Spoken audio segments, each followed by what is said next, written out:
Hello and welcome to everybody viewing us on Facebook and YouTube tonight. We're so glad to have you. Tonight's event is part of a series called COVID Conversations. We all know COVID is a virus that affects us physically, but it's also reshaped our world, how we work, how we live, how we relate to one another, how we mourn and how we celebrate. And all of that has a big effect on mental health. So tonight we're going to be taking your questions about mental health, how to cope, how to help your friends and family, and how to get by. I want to start off by thanking NAMI Chicago for promotional assistance and cross-posting tonight's event. NAMI Chicago is a confidential and free mental health service for Chicagoland residents. To learn more about their services, click the link in the comments. I also want to thank all the viewers who submitted their questions for our guest tonight. We'll be taking questions throughout the event in the comment section. If you'd like to ask a question, just ask us the question, put a comment in, and let us know where you're going to be viewing from. If you'd like to submit a question anonymously, you're welcome to do that via the pinned link in the comments. So tonight is all about your questions. To help us answer them, we have some very special guests. Carrie Cochran is a licensed clinical social worker who serves as a therapist and clinical director at Cathedral Counseling. Gideon Litherland is a licensed clinical professional counselor who is also on faculty at the Family Institute at Northwestern University. And Misty Major is a licensed marriage and family therapist at Live Oak, Chicago. Welcome to all of you. Thank you. Thanks for having us. Good to be here. Okay, so I'm just going to dive right in because we have so many good questions and I want to make sure we have a chance to get to them, as many of them as possible. So Wissam asked a question that I'd like to start off with. Can you debunk any misconceptions about mental health? This might be a moment when a lot of people are thinking about their mental health for the first time. What are some things right up front that you'd want them to know? Gideon, why don't you kick us off? Yeah, I thank you for having me and for having this. I think it's just so critical right now. I think one of the myths that I hear from clients or even potential clients is that they'll be able to find a therapist on the first shot and they'll be able just to jump right into their own healing process. And so there's two myths baked into that, right? One being that healing is really linear, right? A lot of our work doesn't follow a sort of set time path, but also that the first therapist you meet with is the right one. Oftentimes it takes meeting with a couple of clinicians just to see, is this a good fit? Is this a relationship that could really support me in my mental health project in the long run? Excellent. Misty, how about you? Anything you'd like to add to that? Yeah, so the thing that comes to mind around mental health is the word crazy. I think that when people think about mental health or thinking about going to a therapist or a psychiatrist, that the word crazy comes up, and that word usually is fueled by shame. So a lot of our understanding around mental health is around shame. And when we're thinking about shame, we can't really think about who we are. So then we're thinking of this lens of, well, I should be able to handle this. I should be able to do this. Why can't I do it? Everyone else seems to be able to do it and carry it, right? And not thinking about our own humanity in that way, and that we're not like built to like carry the trauma and the stress in the weight of the world. That's not what we're here for. It's not what we're born for. And so it makes a ton of sense why one would be stressed about that. So I think that everyone has mental health and everyone has their own like history full of all these different nuanced experiences that's okay to honor. And so we all have mental health. You're not crazy. You're just human. Got it. And in that sense, mental health help could be for anybody. You don't have to have a diagnosis. Exactly. Carrie, anything you want to add to that? Yes, in a similar vein, I think one myth that I hear a lot is that mental health struggles are unusual or rare. They're not common. There's something wrong with me if I need to seek help. And in fact, my view is that the people who come and ask for help are the brave ones, and not rare ones. All of us, as Misty said, all of us have struggles with mental health, particularly now when we're dealing with COVID-19, a global pandemic, shutdown, isolation. It's normal to have anxiety and depression right now. It doesn't mean you're mentally ill, quote unquote. It's perfectly normal because we're undergoing a collective trauma. So as you mentioned, everybody could be facing mental health issues right now. One group we got a lot of questions about, though, was how young people might be facing particular challenges during this time. So, Misty, I'll start with you. What kinds of issues do you see children and young folks facing right now? Yeah, so I think the biggest thing that is plaguing young folks right now is the social aspect of things. Not being able to see their friends regularly, not being able to hang out, not being able to have just like one-on-one contact with like the people you love and care about. That's like, I think the biggest thing that's plaguing the kiddos right now. And just like, what does it mean to like be at home all the time around my family? Maybe I don't want to be around my family, right? Like, you know, I'm bored, like that's right. And so that, and not knowing, on top of doing school online, which like no one has, well, there are people who have done school online, but kiddos specifically who have not, like this is a new platform for them. And so the feeling of like the pressure of that what's expected of them, they're still expected to perform at the same level as they were when they were physically in school.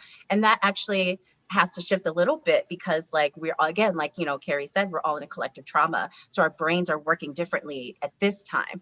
And so it's an overwhelm for kids to feel like I have to do this, I have to do that, I'm still expected to do this. And what if I can't do it? What does that mean? What does that say about me?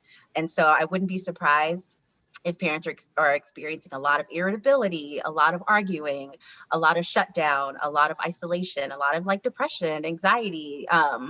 And so, yeah, the kiddos are going through it right now. Yeah.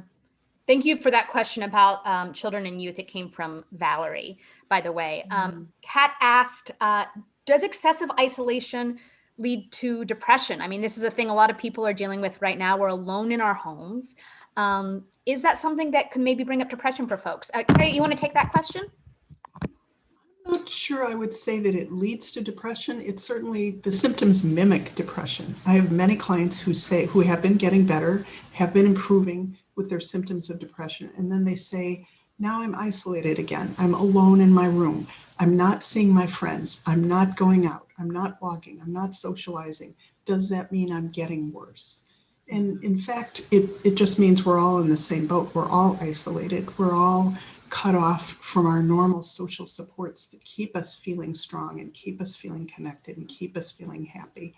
So it can can create symptoms that look like depression that are, again, normal responses to extreme abnormal situations that we're in right now. Mm-hmm. Anything either of you want to add there? I think the piece I would add as to like this relationship between isolation and depression is like yes, people are experiencing isolation, and in some ways that's a neat opportunity to figure out, how do I connect? Because the typical ways that we would connect aren't safe, perhaps, whether it's bumping into someone in the street or whether it's, you know, seeing someone at a coffee shop. It's particularly challenging to not just experience isolation, but also not have a clear roadmap of how do I actually connect with those who I love, with those who I care about. And that seems to be a big sort of added stressor of having to figure out new strategies for connection. I want to talk a little bit about some of the techniques people can use to tackle these problems we're talking about. Rita asked a question that I love, which is, what is one thing I can do every day to support my mental health? Thoughts on that from any of you? Exercise, move around, do anything. It doesn't have to be an extreme workout. It doesn't have to be run a mile. Just move your body, dance around the room, dance around your apartment, walk around the neighborhood, get some fresh air. That's the one thing that I would recommend that anybody can do.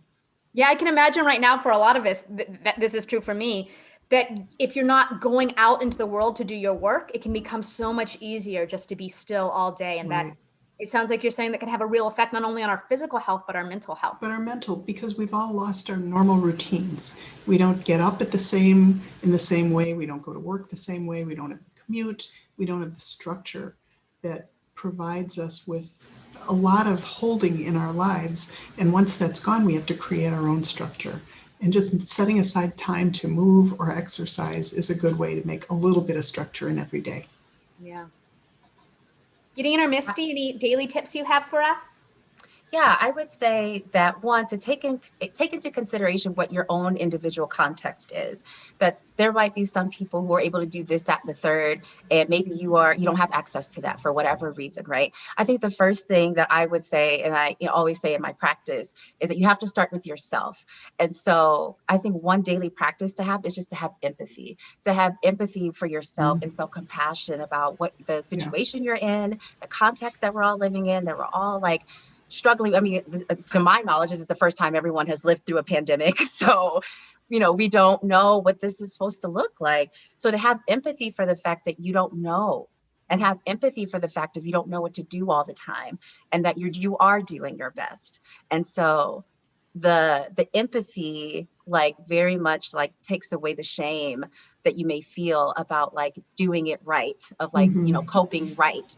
And that doesn't exist. It's not coping right. It's this coping effectively for you in your context. I love that, because it's almost sort of like a warning. If you're trying to take care of your mental health, there's a way you could trip yourself up by trying to do it right, by trying to be healthy, by trying to do the exact practice, where it could kind of come back at you when you're trying to do the right thing. Because it's about the practice. We're able to build routine through practice. And so even if you're I'm going to go for a walk, and you don't go for a walk that day, there's always the next moment. Right. Every moment can be different. And so just because you didn't do it in this moment does not mean you can't do it in the next moment. Exactly. Take away that pressure to be productive and to hit goals, which is so ingrained in the culture. Gideon, anything you'd advise people to do daily? I think, Misty, you're onto it. I think there's, if we think about chronic stress that we've been experiencing since last March, we have chronic stress, and if a person's inner sense of self adds to that and accumulates stress, that's not the best, right? I think the piece I would add, which is really just echoing what Carrie and Misty offered, is our brains in many ways got used to doing things a certain way, and then this pandemic hit, and all of our habits and rituals and schedules and plans totally went out the window. And so whether it's moving your body, or whether it's offering yourself some self-compassion, giving yourself really the gift of some routine, something I can look forward to each day, to help your brain out in processing all of the sort of uncertainty that we face. You brought up uncertainty, which is a thing we got a lot of questions about. Annika wanted to know if there were any particular techniques to combat the anxiety that comes with uncertainty. Are there any things that you can kind of tell your brain to help it deal with that? Thing about uncertainty is that we want to control it, but we just cannot. And that there's a lot of grief in that, right? There's a lot of grief in the fact that we don't have full control over what's happening. And so there's a term, radical acceptance, which just means that you don't have to like it, you don't have to love it, you may like it or love it. And also it's happening. This is the reality of what's happening right now, and I have to accept it. And acceptance is not the same as agreement. And that you don't have to like it, again, you don't have to like it, and it's still happening. And so being able to say, okay, I can't control this thing, and that makes me really anxious. But what can I control? Because a lot of times we spend a lot of labor and energy trying to control things that we know we can't control. So we can just focus on what we can control, like our breath, our breathing, being able to take deep breaths, being able to go for a walk if you are able, being able to talk to a loved one if you're able, being able to think about, okay, what do I have control over right now? And it can be really easy for our brain to go into it could be, what about the thing that's happening? And then that's okay. You can just come back to the present moment and still focus on what you can't control. It doesn't matter how many times your brain goes back and forth around the uncertainty, but I do want to affirm that the uncertainty is very real, and we're all wondering when this is going to be over, and we're all wondering, is everyone going to ended up being okay? the uncertainty is quite normal, and I just want to affirm that for that member. Yeah. Another thing that I think is really important is to name the feeling. So name the anxiety and say, I'm feeling anxious right now. I'm feeling really sad. I'm feeling really confused. Name it without judgment. So show yourself again some compassion. Say, this is how I'm feeling, and I have to accept the reality that I can't change this. But I'm not going to blame myself or shame myself or try to force myself to be different. What is it about uncertainty that you think triggers so many people? Well, I would offer, oh, Misty, by all means. No, go ahead, Gideon. You started. Go ahead. I was just going to offer, I mean, so one of the, I think one of the dynamics, right, as we begin to understand even just neuroscience, is our brains are little predictive machines. like we love to be able to predict things, right? If I make coffee this way, I will enjoy it. Or if I plan my career out this way, I may have some success towards X, Y, or Z. And so much of right now, so much uncertainty, like particularly has our brains not totally sure about how to move, how to think, how to feel.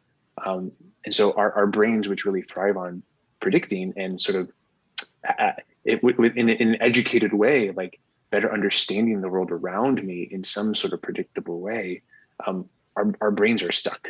Like, and so we see depression, anxiety, because what we thought we knew, we really don't anymore. And so we have to figure out how to pivot, how to adjust.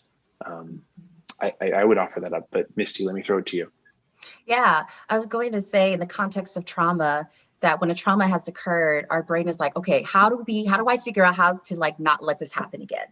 And by doing that, I can try and control everything around me so I can make sure this person's body will not be in danger again. And when the body can't, and the brain and the body can't figure out how to do that, because it's a situation they can't touch and see and feel, like they don't have a lot of information about it. The uncertainty is like this, it's the fear of being in danger and the fear of not being able to keep yourself safe. And like, what does safety mean? And especially in this context when it's like, this is a deadly virus. And so what does safety mean in this context? And so I think the uncertainty here is around like, am I going to be able to effectively keep myself safe? And are my loved ones going to be safe? Is the world going to be safe? Or are we going to be okay? Like, and there's no answer to that. And that is scary. Yeah. And the thing about our regular routines, which have all been disrupted, is they allow us to move through the world without really thinking about it, without really making little micro choices all day, every day. And when those are gone, when we can't predict what's going on, we have to make those little choices. And that takes a lot of psychic energy, emotional energy, wear and tear. And so it's like the engine's running too high for all of us. In addition to uncertainty, something that a lot of people are facing right now is grief and loss, whether that be of an individual they've lost, or maybe it's an opportunity they've lost. So Nathia asked, what are some practical techniques or tips you think would be useful for people who are grieving a loss right now? A lot of our models for how we do that aren't available to people. Yeah. I would offer that our bodies remember, right? the fantastic book by that name, The Body Remembers, and our bodies remember. So whether it's a wedding that was postponed, or a funeral that we couldn't attend, a graduation ceremony, like we will remember those. And so what I've encouraged with clients and even colleagues is to figure out ways to remember that day of in the years to come. Because those cultural rituals that we have, right? A commencement ceremony, a wedding party, like we don't have those to really signal and communicate with each other that like this is the day, or this is a meaningful moment. So figuring out, like, between you and your loved ones, how do we want to remember this going forward, and what do we want to do to commemorate it? In some ways, as part of that ritual building, that in many ways can be quite powerful. but we've never done it before. So it's also very, very unique to each individual. Yeah, I agree. Yeah.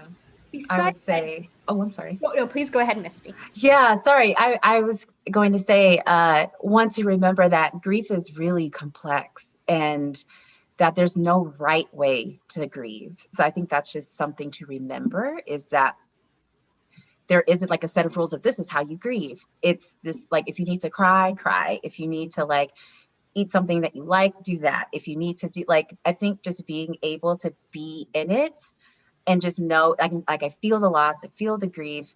And also, so as Gideon said, like, is there a way I want to memorialize it? Is there a way that I want to remember it? Is there a way I can picture it? Is there a way, that I can tolerate? So I think my offering is just, again, I think the self-compassion piece, to not shame yourself for loss, because we've all lost someone in the last year. Yeah. I agree with Gideon. I think creating an individual ritual can be really powerful, especially if you have any kind of creative inclinations. Write something, draw something, create a little memorial to someone you've lost or something you've lost, and focus on it, think about it. Be kind to yourself. Recognize that this is gone and you can't get it back. And that can be really strong if we can do that. A lot of folks are also facing loss of employment right now, job loss, which, beyond being practically difficult, can be so hard on one's mental health. Barbara asked, how do I fight feelings of self-doubt, inadequacy, and profound depression due to a pandemic-related job loss? Any thoughts for Barbara there?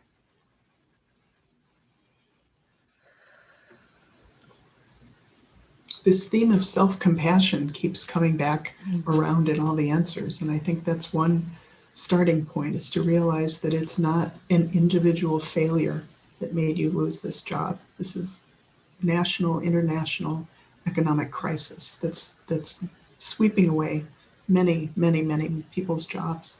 So it's natural to feel self-doubt when you lose a job and question yourself. But it can help to remember that it's not an individual personal failure in these circumstances. How about any practical tips specifically about building up your confidence after a loss like that? That's something Megan asked, building on Barbara's question of feelings of self-doubt. What are some practical activities that somebody might be able to do to help them build up their own confidence?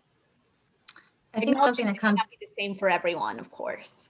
Yeah. So I think, what I offer with my clients is to remember what their values are. What do you value? What are your strengths? What are you good at? Because I think it can be very, very easy when things like this happen to focus on like what you didn't do, who, I wish I was more like this, like I'm not that, like being able to remember who you are in this. Because a lot of the times, like, we can connect ourselves to these opportunities and having to remember that, like, granted, like, it's a both and, like, this is terrible that this person has lost their job. And yeah, depression makes a lot of sense of like why one would feel this way, right?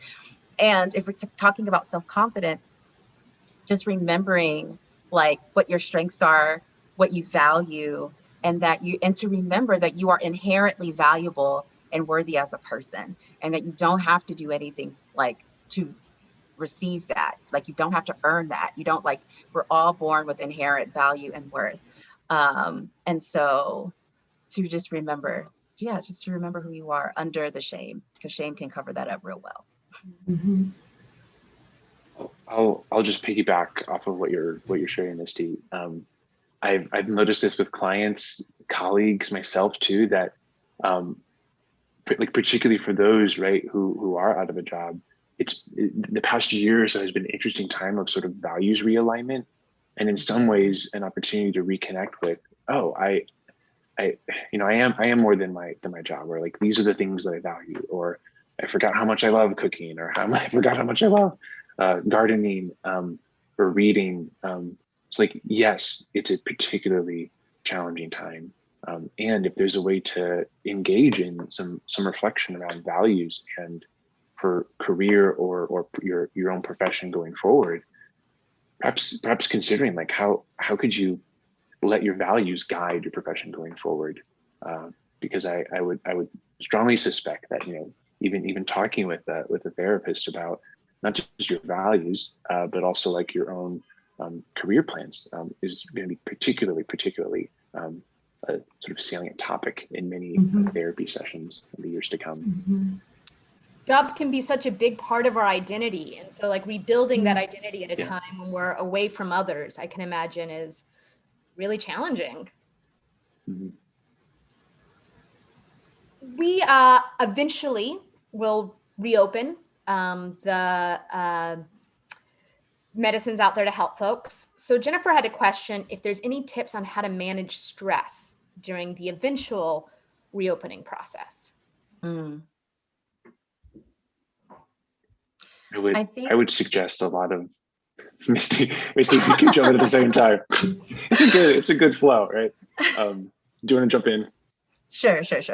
I think to remember that if you're skeptical, that's okay. That if you're like, I don't know about like, am I really safe? Like, you know, thinking about like, okay, this stresses me out. And thinking about you get to go on your own pace and you get to decide for yourself, how would I know that I'm safe? How do I know what keeps me safe? What makes me feel safe? What makes me feel comfortable? What would I need from my loved ones or in my community to feel comfortable, like engaging in the reopening process, and that you actually have control over how you want to re-engage in the world once the reopening process starts. So that is, as we're talking about uncertainty and control, that's a place of control that one can have.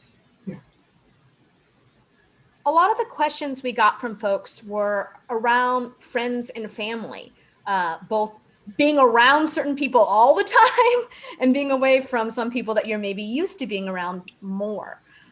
One question that we got from Anna is, how can I avoid feeling resentful toward close friends and family who are not taking precautions as strictly as I am? Carrie, do you have any tips for that? If we see people around us who are doing things differently than us, how we can manage some of that anger? Well, I would say you don't need to avoid feeling it. You need to avoid demonstrating it. So you can feel resentful if you like, or you can feel like I'm doing it the right way. I'm doing it the safe way. You aren't. You're putting us all at risk. But just bearing in mind that everyone's got their own view of how to do this. And I've heard stories of people screaming at other people and yelling about the mask and mask wearing, and that's not healthy for anyone. But so we can feel resentful and anger. And I know a lot of people have been struggling, speaking of close friends and family, struggling in these days with family members who have different ideas about what to do or what not to do, or why can't you come home for grandma's birthday, or why are you wearing a mask all the time, you're paranoid. So a lot of us have to negotiate those struggles right in our own families and friends. How do you manage those conversations? I mean, they could even be occurring with people that you live with. So their risk could be your risk in a lot of ways.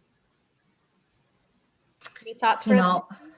Yeah, so I think what's the acceptance part of this is like the conversation is going to be hard, right? Because if the two of you are sharing different value systems around this, and when our value systems clash with people is where like the conflict can come, because we feel like our values and our boundaries are being disrespected. So if you're living in the home with someone who doesn't follow the mask order, like you can share with them like how you feel about that, how that impacts you. And I think the hardest part about that is that they may not change. That's the hardest part. And the hardest part is like, okay, what if I don't have access to housing? What if I don't have access to move out or go somewhere else and I have to stay in the house with this person? Like, that is so hard to negotiate. It is incredibly difficult to negotiate. So resentment makes a ton of sense why you would feel that. And, you know, similar to what Carrie is saying, you don't have to not feel it, right? And also you get to create, okay, what are the boundaries for me? What do I need this person to know about me and my boundaries and my values? And and that is what you can enforce with them. And it comes back to what you can control and influence and what you can't. Kind of on that note of setting boundaries, Kristen had a question about if there were any tips on getting past the guilt and feelings of loss after not seeing loved ones for a year. Zoom calls are not cutting it. Getting in any tips for that? People are having big feelings about not being able to see their loved ones in person because they've maybe set a boundary for their own safety, understandably. Yeah, yeah, yeah. I mean, and I'm right there with the question asker. That like it's so incredibly hard, and I think a big part of it is around leading with your own values, and particularly like on what continuum am I willing to accept risk in seeing people or being in closed spaces. So it's a challenging one, and beyond just like, I think going back to some of our chorus for this moment is like giving yourself some compassion. That guilt, anger, frustration, like those are going to arise. So is there someone that you can connect with and talk with just to process what this experience is like, and hopefully on the other side of this, right, we'll be able to, you know, have bigger parties or bigger celebrations, because there is this real adjustment of recognizing, you know, what we have. I've seen a lot of people getting creative with how they connect with each other via Zoom, doing dinner parties together so they're eating at the same time, or finding games that you can play via Zoom or over the phone. But I understand it's not the same, right? Definitely Yeah, not. and I think with boundaries, I think we've all been taught about boundaries in different ways, but I think the most common way that people see boundaries is that it's mean, and that like it's meant to be disconnecting, and that's not the case, and that boundaries are like, this is what I need to continue to be in relationship with you, and so setting a boundary about your risk and your health is you saying like, I want to continue to be in relationship with you, and this is what I need. And also, can we trust that the relationships that we're in can tolerate that boundary?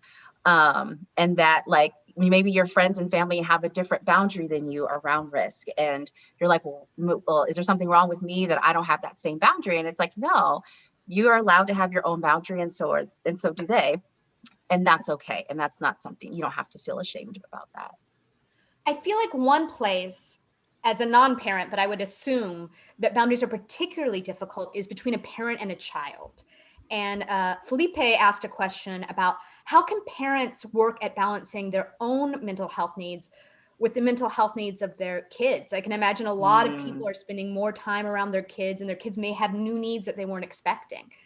Misty, any tips on that? I know you deal a lot with adolescents. Ooh, that's a tough one. You know, what I've shared with parents in the past is that the best thing you can do for your kids is to take care of yourself. And so whether that is with, you know, seeing a therapist or a life coach, or, you know, whatever feels supporting to you, being able to engage in that consistently if you are able and have access to that. And being able to recognize, okay, what is my stuff and what is my kid's stuff?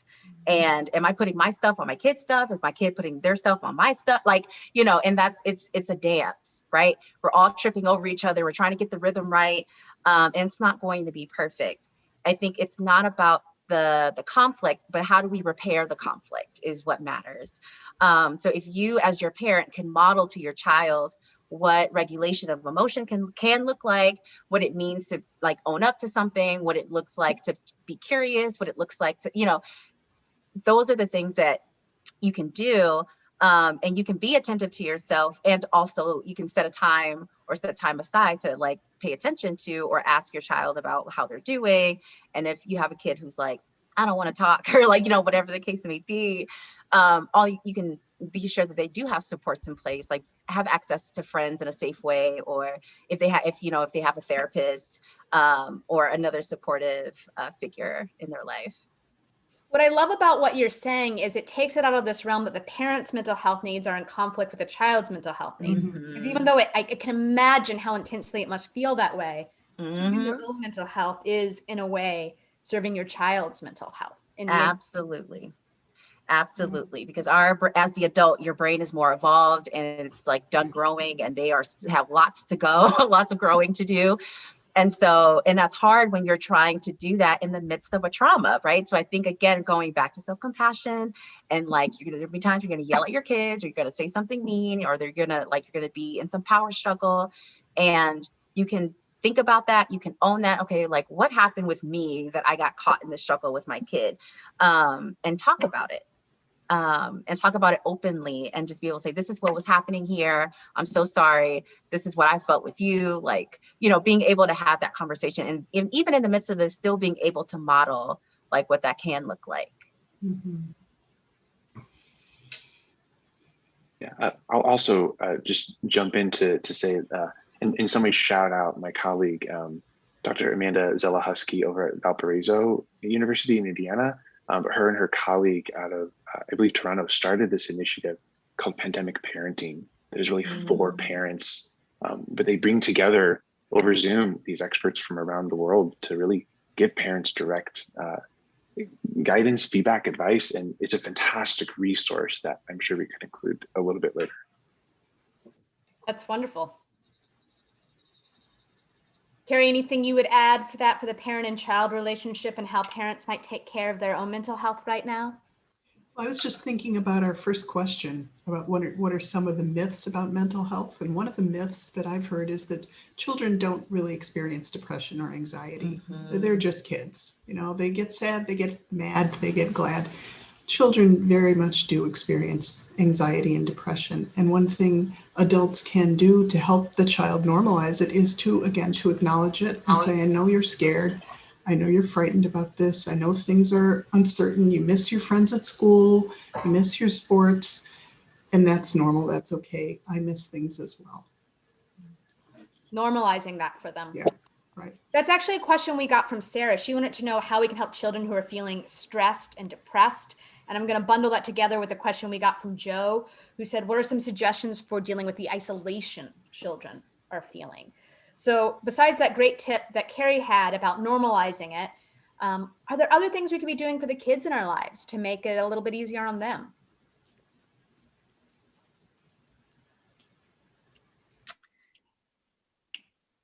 Yeah, that's tough, because like, if the boundary in the home is that the kid is not going to like be meeting up with friends physically, the thing to remember about children is that when they experience something for the first time, it is a big deal, right?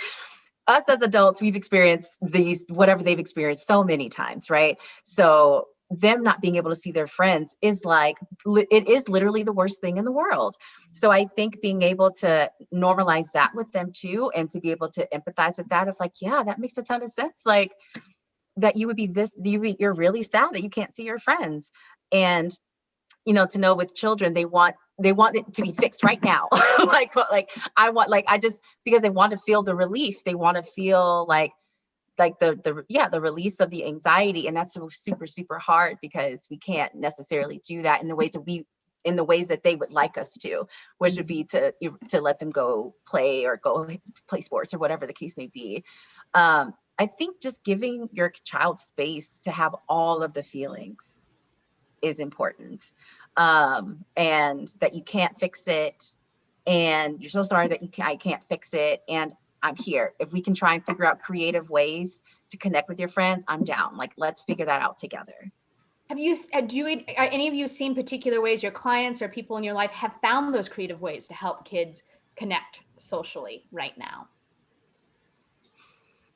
Well, they're the examples of the drive-by birthday parties and the drive-by graduations. I think those can be really exciting for kids. Little parade events where you're staying at a good distance, but you get to see your friends and wave at your friends. I've seen people gather in parking lots in cars that are separated apart and let the kids wave at each other, just to be connected. Just for kids, that can mean so much. Mm-hmm. Yeah. My nieces and nephews and I have been doing snail mail for the first time. There's something yeah. I love that. Physical contact. That's a great thing. During this moment, and gave them envelopes that were already pre-addressed, so they didn't have to ask their parents. They could just seal. I think something about that physical. Yeah. So some questions we got about some very specific things people may be facing. Michelle asked, what's something I can do to help someone who is coping with substance abuse during this time? I can imagine that somebody who's maybe been living with this for years or are newly facing it, either way, the pandemic is a particularly difficult environment to be wrestling with that in. Any thoughts for Michelle? It's a hard one. It It is. is a hard one, yeah. Yeah, I really want to sit with that. Social resources that people can maybe turn to who are facing substance abuse issues that you would maybe suggest they go to, or particular places they look for that kind of support? Well, I know if it's someone who's already in recovery or has been in recovery before, there are virtual meetings, there are virtual sponsors, there are a number of virtual recovery resources online that are available. And I know substance abuse issues of all sorts are really increasing sharply since last March. So there are many more resources available now. So that would be for someone who has acknowledged having a problem. For someone who hasn't acknowledged having a problem, that's a different situation. Maybe Misty or Gideon would have some thoughts about that. The thing about addiction in any capacity is that it's the journey of the person who is struggling with that, and that one, unless you stage an intervention or whatever the case may be, depending on the severity of the issue, like being with that person, being able to listen, being able to offer resources, and what's painful is that they could take it or they could not. And if they are not taking it, that is what's painful, because they get to choose how to cope. And what people are looking for and needing is quick relief. And, substances definitely do that for us. And so just continue to encourage them, continue to encourage their healing, continue to encourage their journey, still offer resources as you can, but just also know that it's not something that you can fix and or control or make them do, which is, again, this own version of, it's another, it's a grief. That's another piece of grief, right? To possibly lose someone, not by COVID, right? But like by substance. And like, that is really scary. And it comes back to boundaries again, right? This is what I can live with and still be in a relationship with you. This is what I can't, and you need to know that this is my experience and you have your own experience, but this is as far as I can go. Just a reminder to those who are joining us on Facebook or YouTube, we will be taking some questions live. So if you have any questions, feel free to add those in the comments. If you would prefer to ask a question anonymously, look at the top of the comments and there is a way for you to do that. I find it interesting that so many people are asking these questions, not just about their own mental health, but how to support people. And this gets at something you were saying, Misty, about when people may not pick up the kind of help that you're offering. Natasha wanted to know, how do I support somebody who is, I'm sorry, that was not Natasha. Allison asked, how can I support a loved one who is struggling with depression, but is resistant to seeking help? What can you do in those circumstances when they're not making the choice you would like to see them make, maybe? Or is it an issue of accepting that maybe there isn't much for you to do at that point? Yeah, I would say some of that, and also and understanding depression, in that, like, depression is so tricky and so good at what it does because it uses shame to keep people stuck. So to think about, like, this person is stuck and this person is terrified of, I don't know, I cannot see a life outside of this, of whatever it is. And I'm so scared of, like, what that would mean. Am I going to be able to do it right? Is it going to, like, work out for me? There's so much fear there. So I think even just having an understanding of what depression is, how it functions, what it does to people, and granted, everyone experiences depression differently, and to know that you're there. And I think that the push and pull with depression is, like, I don't think I'm worth relationships and people. I don't think people, like, need to be connected to me. And also, I want connection, but I don't want it, but I want it, right? And that's the maddening part of depression, is the push and pull and it lives in the extreme. And so it's like, I want all of the support. I want people to, like, check on me all the time. And I also don't want to respond to them. I don't think I'm worth it. I don't think I'm valuable enough. And so that's kind of like what keeps us stuck, is like, well, I don't know which one is which is right, which is wrong. Right. And it's like, I don't even have the energy to figure it out. Like it's right. And so I think as someone, as supporting someone with depression and who feels challenged by moving towards healing, that I think no matter how much they waver, if you are consistent, that does help. Consistent in your communication, whether they respond or not, like consistent in like checking in or, you know, being able to connect with them in some way, and just to let them know that you're there, while also having your own boundaries of what that looks like too. But I think just the consistency is important. Yeah.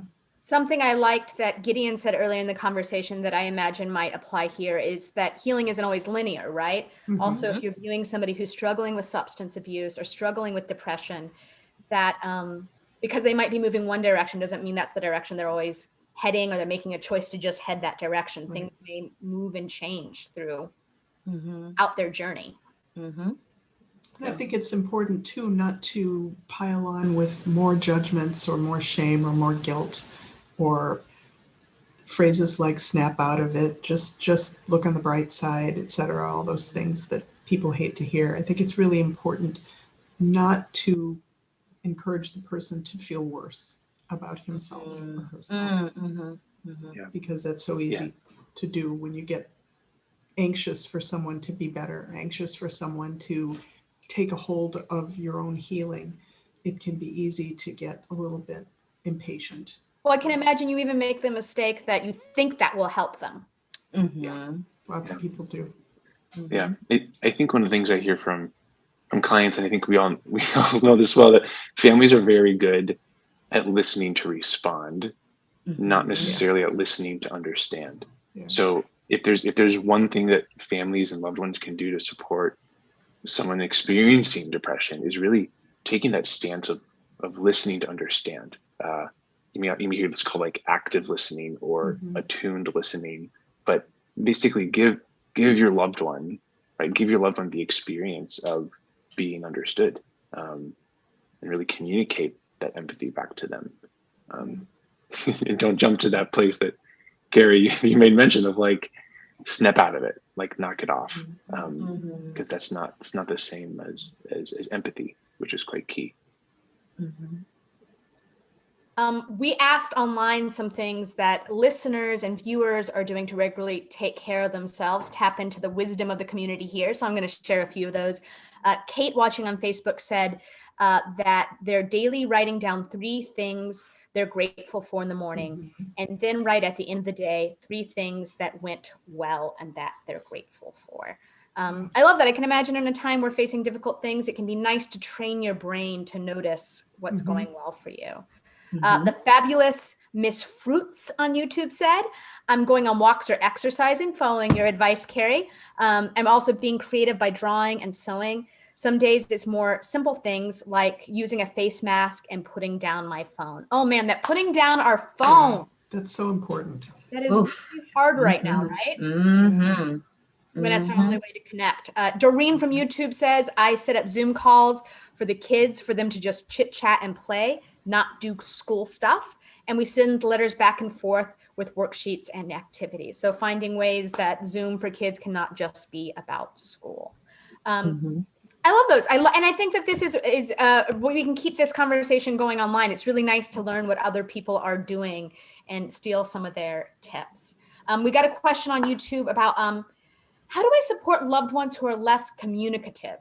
I can imagine this is a hard time with, especially if your way of communicating is not verbal, that you can't access some of the ways that you may communicate that are less verbal right now if you're far away from someone. Any tips in navigating that? Well, if this is someone you live with, there's always touch, of course, which can be very soothing and comforting.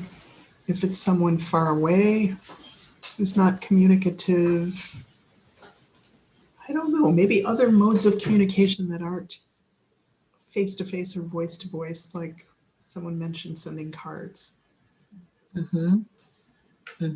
Letters, cards, texts even. just to stay trying in to, touch. understand how they most effectively communicate. Yeah. That's not verbal. Yeah. Gifts, music. Gifts. Little GIFs or GIFs, but I know Shannon, you mentioned like getting back to like old school writing. Even if you send a song, send a letter, send a GIF.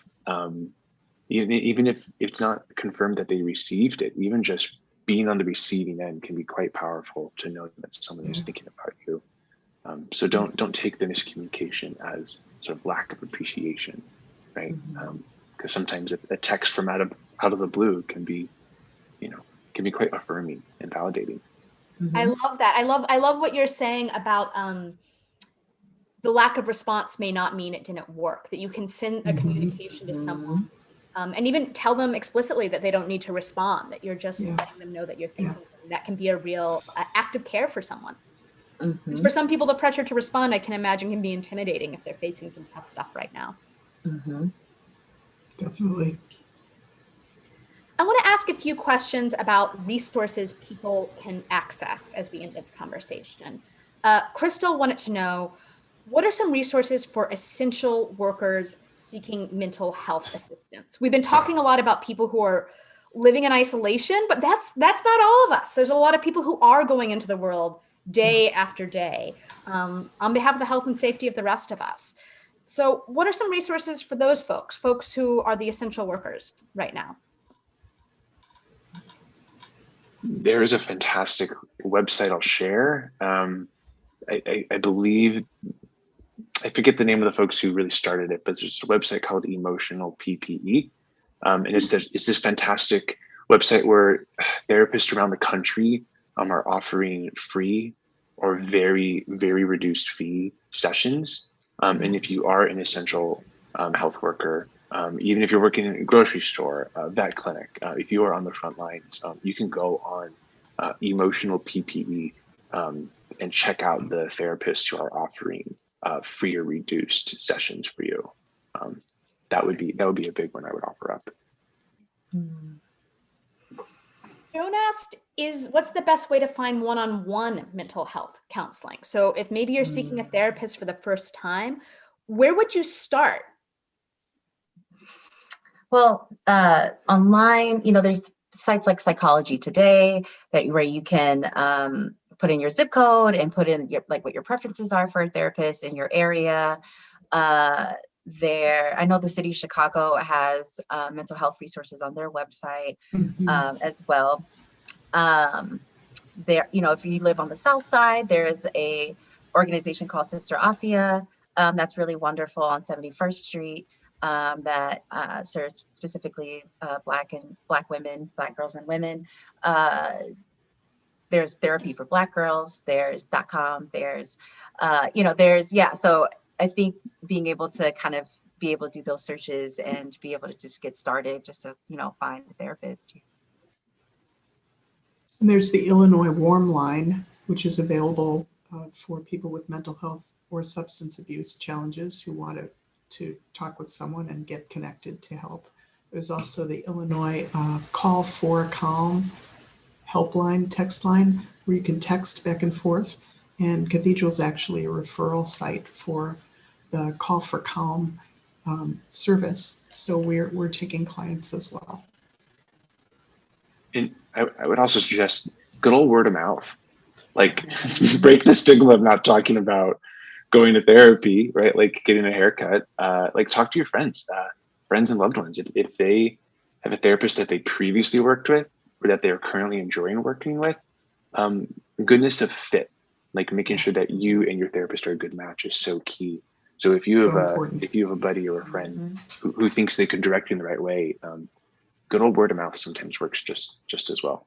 And I'm going to remind folks of the tip you mentioned at the top, Gideon, which is like the first therapist you talk to may not be a match for you. Don't be afraid to interview your therapist and move along if they're not the right fit. That's fine. Not everybody's for everything. Right. That's right. What about if you are, and E asked this question, what are options for mental health services for people who are just struggling to pay the rent and can't afford to pay counseling? and don't have insurance. A lot of folks who may want to seek out mental health therapy may not even start that journey because they think they can't afford it. What are some options they might have, and where might you direct them beyond what we've already? I will say that some of the resources that you all have thrown out already are options that can accommodate folks who can't pay full price, that are on a sliding scale fee. I think the first place that comes to mind, one of my fellows at Live Oak shared this with me. It's called the Loveland Foundation. And you can apply to get reduced costs, or you just have your coverage, your sessions covered. They'll cover the cost. And so it's LOVELAND Foundation. So if people check that out.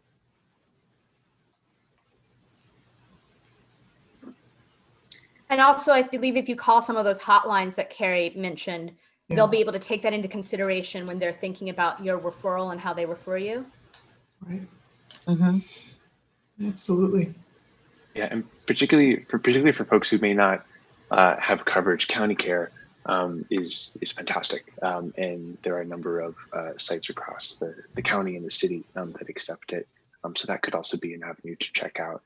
I would also just mention crisis text line 741-741.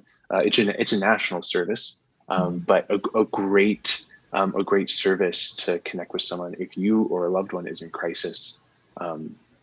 They're just on your phone. What about people who are not English speakers? Amy asked, are there stress management resources for non-English speakers, especially non-English speakers who are also non-Spanish speakers?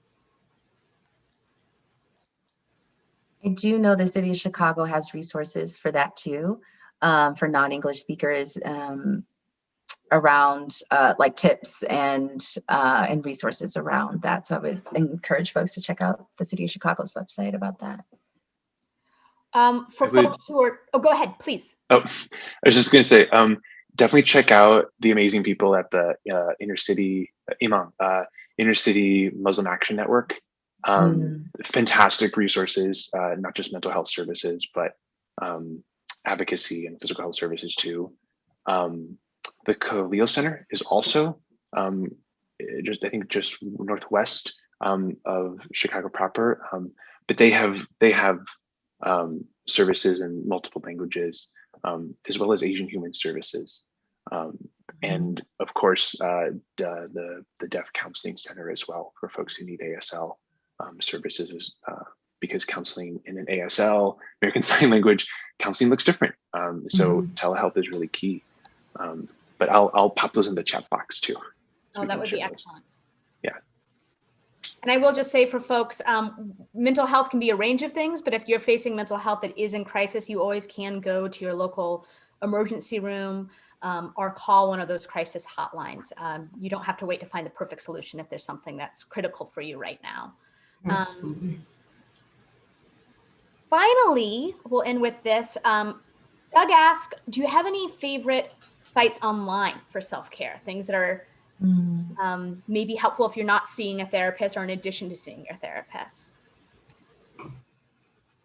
And I'll add one on there, right? And a question that just came in from Adrian.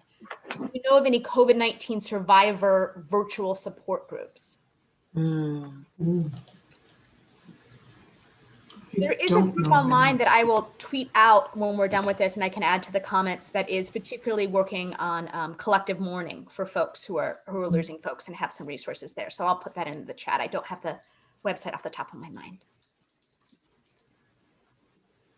So I have a couple of resources just by way of like self-care and keeping up a mindfulness practice, because we know that like good, solid nervous system regulation is just so key to navigating this chronic and accumulative stress that we're experiencing.